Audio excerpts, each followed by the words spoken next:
ओम श्री वेंकटेशाय नमः। मैं professor S Narayan Raju YouTube channel में आप सबका मैं स्वागत करता हूँ। संत श्री गोस्वामी तुलसीदास जी द्वारा रचित श्री रामचरितमानस के अयोध्या कांड से संबंधित आज मैं और एक पद की व्याख्या करने जा रहा हूँ।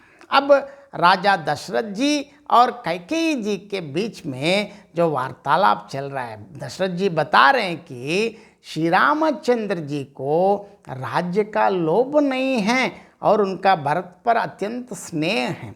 मैं ही अपने मन में बड़े छोटे का विचार करके राजनीति का पालन कर रहा था, बता रहे हैं। और आगे क्या हुआ, सबसे पहले तुलसीदास जी के शब्दों में पद देखेंगे। राम सपत सत कहाव सुभावू, राम मातु कछु कहेव न काऊं, मैं सबू कीन्ही तो ही बिन पूछे, तेहि ते परेव मनोरथ छूछे, ऋषि परिहरु अब मंगल साजू, कछु दिन घाय भरत जुब राजू, ये कही बात मोहि दुख लागा, बर दूसर असमंजस मागा, अजाहु हृदय जरत ते ही आँचा, ऋषि परिहास की सांचे हूँ सांचा, कहु तजि रोष राम अपराधु, सबु कोव कहई रामु सुटि साधु, तुहूँ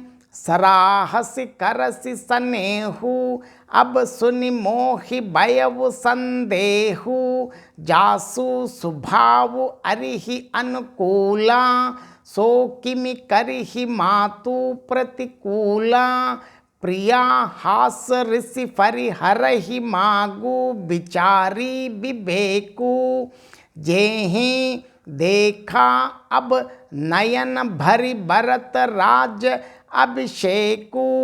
अब आगे बता रहे हैं दशरथ जी और कैकेयी जी के बीच में जिस प्रकार वार्तालाप चल रहा है। राम सपद सत कहाऊँ सुभाऊँ, राम मातु कछु कहेव न काऊँ, मैं सब कीन्ही तो ही बिन पूछे, तेहि ते परेव मनोरथ चूचे। राम की सौभार सौगंध खाकर मैं स्वभाव से ही कहता हूँ कि राम की माता अर्थात कौशल्या ने इस विषय में मुझसे कभी कुछ नहीं कहा। अवश्य ही मैंने तुमसे बिना पूछे ये सब किया, इसी से मेरा मनोरथ आपको खाली गया। ऋषि परिहरु अब मंगल साजू, कछु दिन गए भरत जुब राजू, ये कही बात मोहि दुखु लागा, बर दूसर असमंजस मागा। अब क्रोध छोड़ दे और मंगल साज सज, कुछ ही दिनों बाद भरत युवराज ही हो जाएंगे। एक ही बात का मुझे दुख लगा कि तूने दूसरा वरदान बड़ी अड़चन का मांगा है। अजाहु हृदय जरत ते ही आंचा, ऋषि परिहास की सांचेहु सांचा, कहु तज रोषु राम अपराधु, सब को कहई रामु सुटि साधु। उसकी आंच से अब भी मेरा हृदय जल रहा है। यह दिल्लगी में, क्रोध में अथवा सचमुच ही वास्तव में सच्चा है। क्रोध को त्याग कर राम का अपराध तो बता। सब कोई तो कहते हैं कि राम बड़े ही साधु हैं। तुहु सराहसि करसि सनेहु, अब सुनि मोहि भयउ संदेहु, जासु स्वभाव अरिहि अनुकूला, सो किमि करिहि मातु प्रतिकूला। अरे तू स्वयं भी राम की सराहना करती और उन पर स्नेह किया करती थी। अब यह सुनकर मुझे संदेह हो गया कि तुम्हारी प्रशंसा और स्नेह कहीं झूठे तो ना थे।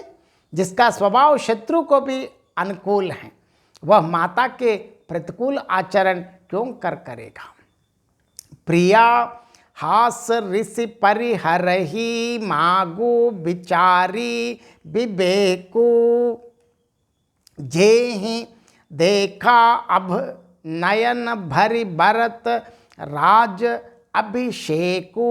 हे प्रिय, हंसी और क्रोध छोड़ दो और विवेक, उचित और अनुचित विचार कर वर मांग, जिससे अब मैं नेत्र भरकर भरत का राज्याभिषेक देख सकूं। इस पद का मैं संक्षेप में और एक बार अर्थ बताना चाहता हूँ। राम की सौभार सौगंध खाकर मैं स्वभाव से ही कहता हूँ कि राम की माता ने कभी मुझसे कुछ नहीं कहा। मैंने तुमसे बिना पूछे सब किया, इसलिए मेरा मनोरथ निष्फल हुआ है। अब क्रोध छोड़कर मंगल के साज सजो। कुछ ही दिनों बाद भरत को युवराज पद मिल जाएगा। पर एक ही बात से मुझे दुख हुआ कि तूने दूसरा वरदान बड़ी अड़चन का मांगा है। क्या ये ऐसे बता रहे हैं कि उसकी आंच से अभी तक मेरा कलेजा जल रहा है? क्या यह क्रोध है अथवा हंसी है या सचमुच सच्चाई ही है? क्रोध को त्याग कर राम का अपराध तो बताओ। सभी तो कहते हैं कि राम बड़े ही साधु हैं। तू भी राम की सराहना करती है, उन पर स्नेह करती है, किंतु अब यह सुनकर मुझे अब संदेह हो गया है कि जिसका स्वभाव शत्रु के भी अनुकूल हो, वो माता के प्रतिकूल आचरण क्यों करेगा। देखिए, अंत में तुलसीदास जी बढ़िया दशरथ के माध्यम से बता रहे, प्रिया हास ऋषि परिहरहि मागु बिचारी विवेकु जेहि देखो अब नयन भरि भरत राज अभिषेक। हे प्रिय, हंसियाँ और क्रोध को छोड़कर विवेक से सोच लो और सोच विचार कर वर मांगो, जिससे अब मैं नेत्र भरकर मतलब प्रसन्नता से भरत का राज्याभिषेक देख सकूं। आगे क्या हुआ, आगे के पदों में देखेंगे। बहुत बहुत धन्यवाद। जय श्रीमन नारायण।